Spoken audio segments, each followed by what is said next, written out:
My name is Parker. And my name is Hashim. And we're both seniors at Skyline High School. The name of our project is 3D printed prosthetic hand. 25,000 people per year lose a hand in the U.S. Many of these people are working class and cannot afford to spend tens of thousands of dollars on a bionic hand. As a result, the market is worth $300 million. Our project aimed at meeting this need by finding low-cost parts through which a robotic hand could be made.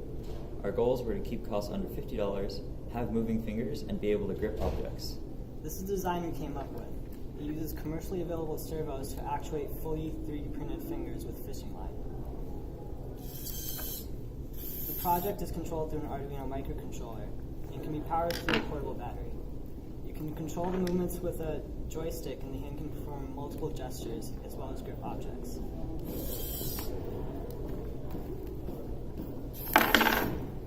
We had some struggles with the design. For example, the complexity of making an opposable thumb would have driven up costs too much to reach our goals. Another issue we had is joint complexity. In a previous iteration, we had meshing gear teeth in order to make the joint.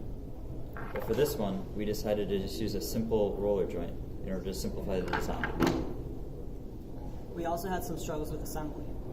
We didn't have any clearance between the 3D printed parts, so we had to file them down some. And we also had to add oil for the surfaces to move smoothly.